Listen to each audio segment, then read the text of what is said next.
జై శ్రీరామ్. శ్రీమాత్రే నమః. శ్రీ గురుభ్యో నమః. 2024 జూలై నెల 17వ తారీఖు నుంచి ఒక ప్రత్యేక అంశం సూర్యనారాయణమూర్తి వల్ల జరుగుతుంది. ఆ ప్రత్యేక అంశం ఏంటంటే, ఇప్పటి వరకు 2024 జూలై 16వ తారీఖు వరకు కూడా మన ఆయనం అంటే మన ప్రయాణం ఉత్తరాది వైపు ఉన్నది. సూర్యనారాయణమూర్తి ప్రయాణం ఉత్తరాది వైపు ఉన్నది. ఉత్తరం వైపు ఆయన ప్రయాణిస్తూ ఉన్నారు. ఈ 17వ తారీఖు నుంచి, జూలై 17వ తారీఖు నుంచి ఆయన దక్షిణాయనంలోకి అడుగు పెడుతూ ఉన్నారు. ఆయనం అంటే ప్రయాణం అంటే నడక, సాగటం అనమాట, ముందుకు వెళ్ళడము. దక్షిణం వైపుగా, దక్షిణ దిశగా ఆయన ప్రయాణం సాగుతూ ఉంటుంది ఒక 6 నెలలు. దీన్నే ఒక 6 నెలలు ఉత్తరాయణ పుణ్యకాలం అంటాం, ఒక 6 నెలలు దక్షిణాయన పుణ్యకాలం అంటాం. ఈ దక్షిణాయన పుణ్యకాలంలో ఏమవుతుంది, క్రమక్రమంగా ఆయన దక్షిణాయన పుణ్యకాలంలోకి ప్రవేశించిన తర్వాత నుంచి నెమ్మదిగా భూమికి దూరం అయిపోతూ ఉంటాడు. అంటే భూమికి ఆయన దూరంగా జరుగుతూ ఉంటాడు. అందుకే మనకి దక్షిణాయన పుణ్యకాలంలో ఇంకా ఈ నవంబర్, కార్తీకం ఇలా వచ్చేసేసాక చలి మొదలైపోతుంది. ఎందుకంటే ఉష్ణోగ్రతలు తగ్గుతూ ఉంటాయి. సూర్యనారాయణమూర్తి భూమికి దూరంగా జరగడం వల్ల ఉష్ణోగ్రత తగ్గుతూ ఉండడం వల్ల చలి అది ఇలాంటివన్నీ కూడా మనకి ఈ దక్షిణాయనంలో ఉంటుంది. ఉత్తరాయణ పుణ్యకాలంలో ఆయన భూమికి దగ్గరగా వస్తూ ఉంటాడు. దక్షిణాయన పుణ్యకాలంలో ఆయన భూమి నుంచి దూరంగా జరుగుతూ ఉంటాడు. ఈ దక్షిణాయన పుణ్యకాలంలో దేవతలకి ఇది రాత్రి సమయం. ఉత్తరాయణ పుణ్యకాలం దేవతలకి పగల సమయం, దక్షిణాయన పుణ్యకాలం దేవతలకి రాత్రి సమయం. మనందరికీ ఒక సంవత్సరం అంటే 365 రోజులు, దేవతలకు ఒక సంవత్సరం అంటే ఒక రోజులో పగలు ఉత్తరాయణ కాలం కింద లెక్కకు వస్తుంది, దక్షిణాయన పుణ్యకాలం రాత్రికి లెక్క వస్తుంది. ఈ సూర్యనారాయణమూర్తి కర్కాటక రాశిలోకి ప్రవేశించిన రోజే తొలి ఏకాదశి, ఆషాఢ శుద్ధ ఏకాదశి, తొలి ఏకాదశి అని మనం వ్యవహరిస్తూ ఉంటాం. ఈ తొలి ఏకాదశి ప్రాముఖ్యత మనందరికీ తెలిసిందే. ఇక్కడి నుంచే మనకి దక్షిణాయన పుణ్యకాలం ప్రారంభమవుతుంది. అసలు రవి సంక్రమణం రోజే చాలా విశేషాలతో కూడుకొని ఉంటుంది. రవి సంక్రమణం అంటేనే చాలా విశేషాలు. ప్రతి రాశిలోకి ఆయన మారేటప్పుడు ఒక్కొక్క రాశికి రవి సంక్రమణ దినం అంటే చాలా ఆస్పీషియస్గా ఉంటుంది. ఆ రోజు మనకి సత్యనారాయణ స్వామి వ్రత కథలో కూడా ఎప్పుడెప్పుడు సత్యనారాయణ స్వామి వ్రతం చేసుకోవాలి అని ముని సౌనకాది మహాముని చెప్పిన విషయం ఏంటంటే, పౌర్ణమి రోజు కానీ, ఏకాదశి తిథి రోజు కానీ, రవి సంక్రమణం దినం రోజు కానీ సత్యనారాయణ స్వామి వ్రతం చేసుకుంటే చాలా మంచి ఫలితాలు వస్తాయని చెప్పి. మనకి రవి సంక్రమణం ప్రతి నెల అవుతూ ఉంటుంది. కానీ ఒక 3 సార్లు రవి సంక్రమణం నిజంగా చాలా స్పెషల్గా ఉంటుంది. అది ఉత్తరాయణ పుణ్యకాలం ప్రారంభమైన రోజు, దక్షిణాయన పుణ్యకాలం ప్రారంభమైన రోజు, ధనుర్మాసంలో అంటే ఆయన ధనుర్రాశిలోకి అడుగుపెట్టిన రోజు. ఈ 3 ఇంకా ప్రత్యేకతలు. ఇప్పుడు ఏకాదశి అంటేనే మనం చాలా పవిత్రంగా భావిస్తాం. అందులో రవి సంక్రమణము, ఏకాదశి కలిపి వచ్చే రోజే ఈ దక్షిణాయన పుణ్యకాలం. ఈ దక్షిణాయన పుణ్యకాలము మొదటి స్టార్టింగ్ రోజే అంటే సూర్య సంక్రమణం, సూర్యనారాయణమూర్తి మిథున రాశి నుంచి కర్కాటక రాశిలోకి రావడము, అదే రోజు ఏకాదశి. ఇదంతా చాలా విశేషాంశము. ఈరోజు ద్వాదశ రాశుల వాళ్ళు ఎవరైనా సరే సత్యనారాయణ స్వామి వ్రతం చేసుకుంటే చాలా మంచి ఫలితాలు వస్తాయి. అంటే ఈ రాబోయే 6 నెలల వరకు కూడా, ఇప్పుడు మనందరికీ తెలిసి దక్షిణాయన పుణ్యకాలంలో అనేక రోగాలు, యమద్రంష్టలు బయటకు వస్తాయని చెప్పి మనకి శాస్త్రాల్లో ఉన్న విషయం. అందుకే మానవులందరూ రోగాల్లో పడుతూ ఉంటారు, రోగాల బారిన పడుతూ ఉంటారు, వైరసెస్ అటాక్ అవుతూ ఉంటాయి. ఇలాంటివి అటాక్ కాకుండా ఆరోగ్యపరంగా మనల్ని మనం పరిరక్షించుకోవడానికి ఎవరైతే ఈ దక్షిణాయన పుణ్యకాలంలో మొదటి రోజు అంటే సూర్య సంక్రమణం, తొలి ఏకాదశి కలిపి ఉన్న రోజు అయిన ఈ జూలై 17వ తారీఖున ఎవరైతే సత్యనారాయణ స్వామి వ్రతం చేసుకుంటారో వాళ్ళకి చాలా యోగవంతంగా ఉంటుంది. 6 నెలలు వాళ్ళ కుటుంబంలోని వారి ఆరోగ్యం అంటే శారీరక ఆరోగ్యం, మానసిక ఆరోగ్యం, ఈ 2 మనకి లెక్కకు వస్తాయి. ఈ 2 కూడా చాలా చక్కగా ఉండడానికి మనందరికీ సత్యదేవుని ఆశీస్సులు తీసుకోవాలి.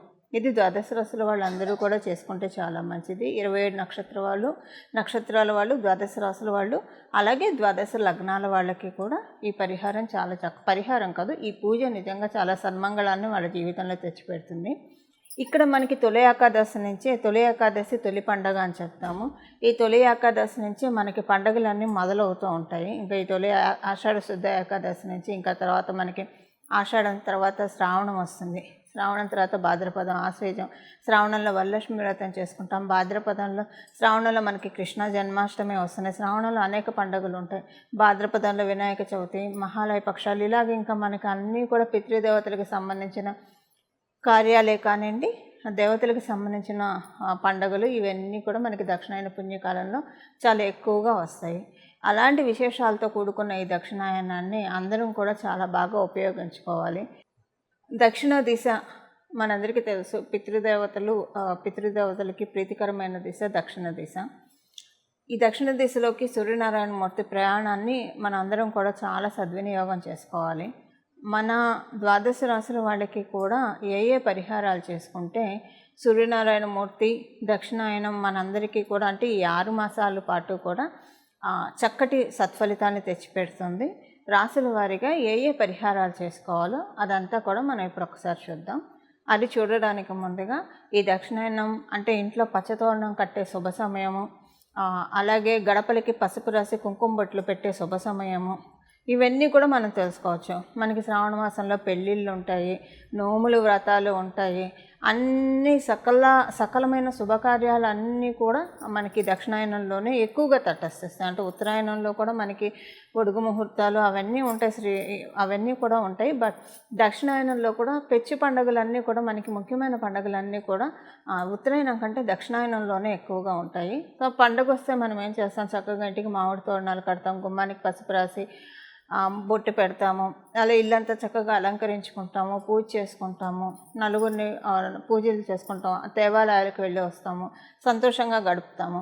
సో ఇలాంటి దక్షిణాయన పుణ్యకాలాన్ని మనం ఇన్వైట్ చేయాలి. ఇలా ఇన్వైట్ చేయాలంటే అంటే హ్యాపీగా మనం ఇన్వైట్ చేయాలి. ఎప్పుడైనా సూర్యనారాయణమూర్తి దేవుడు కాలానికి, విష్ణుమూర్తి కాలానికి సంకేతం, సూర్యనారాయణమూర్తి కాలానికి సంకేతం. కాలగమనంలో వచ్చే మార్పులకు అనుగుణంగా మనం సంసిద్ధంగా ఉన్నాము ఈ మార్పులకి అని చెప్పి మనం తెలియజేసే ప్రక్రియ ఈ పరిహారాలు. అంటే మనం కాలాన్ని గౌరవిస్తున్నాము, వచ్చే శుభ సమయాన్ని మనం మన జీవితాల్లోకి ఆహ్వానిస్తున్నామని మనం కూడా ఒక కమ్యూనికేషన్ లెటర్ నేచర్కి డ్రాప్ చేయాలి కదా. అది ఎలా డ్రాప్ చేస్తాము? ద్వాదశ రాశుల వాళ్ళకి ఏ పరిహారాలు చేసుకుంటే కనుక, అంటే ఏ రకమైన పూజలు చేసుకుంటే ఈ దక్షిణాయన పుణ్యకాలం మొత్తం కూడా ద్వాదశ రాశుల వాళ్ళకి బాగుంటుందో ఇది ఇప్పుడు మనం చూద్దాం. అయితే ఇప్పుడు ముందుగా మనం తెలుసుకున్నట్టు సత్యనారాయణ స్వామి వ్రతం మటుకు 17వ తారీఖు రోజు చేసుకోవడానికి ప్రయత్నించండి. మీరు ఇండివిజువల్గా చేసుకోలేకపోతే సామూహికంగా, ఒకళ్ళు మీకు అలా సామూహికంగా అటెండ్ అవ్వడానికి కూడా కుదరకపోతే ఎవరైనా చేస్తున్నప్పుడు వాళ్ళకి మీరు చెప్పి మీ గోత్రనామాలతోటి సత్యనారాయణ స్వామి వ్రతం చేయమని చెప్పి వాళ్ళకి చెప్పండి, మీకు తెలిసిన వాళ్ళకి సామూహికంగా జరిగే చోట. ఇలా దక్షిణాయన పుణ్యకాలాన్ని ముందుగా మనం ఇన్వైట్ చేస్తున్నామని అంటే శుభంగా సత్యనారాయణ స్వామి వ్రత కథతో కనుక మనం సత్యనారాయణ స్వామి వ్రతంతో కనుక మనం దక్షిణాయన పుణ్యకాలాన్ని ప్రారంభిస్తే వివాహం కాని వాళ్ళకి వివాహం అవుతుంది. ఎందుకంటే మనకి కార్తీకంలో ముహూర్తాలు ఉంటాయి, శ్రావణంలో ముహూర్తాలు ఉంటాయి. వివాహం కోసం ప్రయత్నించే వాళ్ళకి వివాహం అవుతుంది, సంతానం కోసం ప్రయత్నించే వాళ్ళకి సంతాన సాఫల్యత ఉంటుంది. వృత్తి వ్యాపారాల్లో ఎవరైనా ఇబ్బందులు పడుతూ ఉంటే ఎదుగు బొదుగు లేక వాళ్ళకి చాలా బాగా ఉంటుంది. ఇలా ఎన్ని ప్రత్యేకతలతో కూడి ఉంది. సత్యనారాయణ స్వామి వ్రతంతో ఈ దక్షిణాయన పుణ్యకాలాన్ని మనం అందరం కూడా ఆహ్వానిద్దాము. ఇప్పుడు ఏ రాశుల వాళ్ళు ఏ పరిహారాలు చేసుకుంటే ఇంకా ఈ దక్షిణాయన పుణ్యకాలం ఇప్పుడు మనం తెలుసుకున్న సత్యనారాయణ స్వామి వ్రత కదా ప్రతి ఒక్కరికి వర్తిస్తుంది. ఇంకా ప్రత్యేకించి ద్వాదశ రాశుల వాళ్ళు మీ రాశికి తగ్గట్టు ఏ పరిహారం చేసుకుంటే బాగుంటుందో ఇప్పుడు మనం విడివిడిగా రాశుల వారీగా చూద్దాము. ఈ పరిహారము గోమాతకి సంబంధించిన పరిహారము, గోమాతకి తినిపించే ధాన్యాలకి సంబంధించిన పరిహారం ఇప్పుడు మనం తెలుసుకుందాం. కన్యారాశి వాళ్ళకి ఈ దక్షిణాయన పుణ్యకాలం కన్యారాశి వాళ్ళు ఇంకా ఎక్కువగా పట్టుకోవాలి. ఎందుకంటే కన్యారాశి వాళ్ళకి ఈ దక్షిణాయన పుణ్యకాలంలో మీ జన్మజాతకాన్ని అనుసరించి కొంచెం ప్రతికూలతలు అనుకూలతలు అనేది మీ జన్మజాతకాన్ని అనుసరించి ఉంటుంది. ఎందుకంటే ఆయన మీకు వ్యయాధిపతి అవుతూ ఉన్నాడు కాబట్టి. సో మీరు కొంచెం ఇంకా జాగ్రత్తగా ఈ పరిహారం చేసుకోవాలి. ఆ పరిహారం వచ్చేసేసి మీరు ఆల్రెడీ సూర్య ఉపాసకులు అయితే, నిత్యం సూర్యనారాయణ మూర్తిని అర్చించే వాళ్ళైతే అసలు మీరు ఏ పరిహారం చేసుకోకపోయినా మీకు ఇది చాలా బాగా ఉంటుంది దక్షిణాయనము. ఒకవేళ అందరూ సూర్యనారాయణమూర్తిని అర్చించాలని ఉండదు కాబట్టి ఎప్పుడైనా మీరు సూర్యనారాయణమూర్తిని చూసి దండం పెట్టుకున్న వాళ్ళనే ఎక్కువగా మీరు అర్చన చేయకపోయినా ఈ 6 నెలలు కూడా ప్రతిరోజు సూర్య నమస్కారం చేసుకోవడం, మీరు స్నానం చేశాక వెంటనే బొట్టు పెట్టుకొని సూర్య నమస్కారం చేసుకుంటే సరిపోతుంది. ప్రతిరోజు అస్సలు క్రమం తప్పకుండా, ఒక ఆడవాళ్ళు అయితే కనుక ఆ 4 రోజులు మినహాయించి మిగతా అన్ని రోజులు కూడా స్నానం చేయగానే చక్కగా ఉతికిన బట్టలు కట్టుకొని బొట్టు పెట్టుకొని సూర్య నమస్కారం చేసుకొని ఒక 5 నిమిషాలైనా సూర్య నమస్కారం చేసుకోండి. చాలా చక్కటి ఫలితాలు వస్తాయి. ఇంతకు మించి కన్యారాశి వాళ్ళు చేయాల్సిన అవసరం లేదు, ఎందుకంటే ఇదే వీళ్ళకి చాలా అద్భుతమైన ఫలితాన్ని ఇస్తుంది. చూశారు కదండి, ఏ రాశి వాళ్ళు ఏ దానాలు చేయాలో. ఇవన్నీ చేసుకుంటూ అసలు మనకి ఈ ఫలితాలన్నీ ప్రసాదించేది సూర్యనారాయణ మూర్తే కాబట్టి ప్రతిరోజు కూడా స్నానం చేయగానే వితౌట్ ఎనీ ఫెయిల్ సూర్య నమస్కారం చేసుకోవడం, అలాగే సూర్యాష్టకం కుదిరితే సూర్యాష్టకం చదువుకోవడం, ఈ 6 నెలలు చేయడం వల్ల ఒక కృతజ్ఞత మన సూర్యనారాయణ మూర్తికి చూపించినట్లు. దానివల్ల భగవంతుడికి మనం ఏం చేసినా సరే, ఏ దేవీ దేవతలకు మనం ఏం చేసినా సరే అవన్నీ మళ్ళీ వాళ్ళు మనకు అంతకంత తిరిగి ఇచ్చేస్తారు. వాళ్ళు ఏది మన దగ్గర తీసుకోరు, దానికి రెట్టింపు ఫలితాలు మనకిస్తారు. సో ఏదైనా సరే మన బాగు కోసం మనం చేసుకోవడమే కానీ ఇక్కడ పెరుమాళ్ళని మనం ఉద్ధరించేది ఏం లేదు. మనల్ని మనం ఉద్ధరించుకోవడానికి ఏం చేసినా కూడా మనల్ని మనం ఉద్ధరించుకుంటే ఏమవుతుందంటే, ఈ జీవాత్మ కోరికలన్నీ తీరిన తర్వాత తొందరగా తీరితే ఈ జీవాత్మ పరమాత్మలో ఐక్యం అవ్వడానికి చాలా చక్కగా అనుకూలతలు ఉంటాయి. కాబట్టి ధర్మబద్ధంగా మన జీవితాన్ని సాగిస్తూ మన చక్కగా శివైక్యం కానీ విష్ణైక్యం కానీ రామైక్యం కానీ చెందడానికి చాలా చక్కటి అవకాశాలు ఉంటాయి. అలాగ ప్రతిరోజు సూర్య నమస్కారం చేసుకోండి మర్చిపోకుండా. ఇలా మీరు సూర్యనారాయణ మూర్తి ఆశీస్సులు అందుకొని ఈ దక్షిణాయన పుణ్యకాలం మీ అందరి జీవితాల్లో కూడా శోభాయమానంగా ఉండాలని చెప్పి మీ ఆకాంక్షలు, మీ అడ్డంకులు ఆటంకాలు అన్నీ కూడా తొలగిపోవాలని చెప్పి మీరందరూ కూడా సుఖ సౌఖ్యాలతోటి సంతోషంతో అష్ట సౌభాగ్యాలతోటి జీవించాలని చెప్పి నేను కూడా మనస్ఫూర్తిగా సూర్యనారాయణ మూర్తిని ప్రార్థిస్తూ మంగళం. నమో భగవతే వాసుదేవాయ.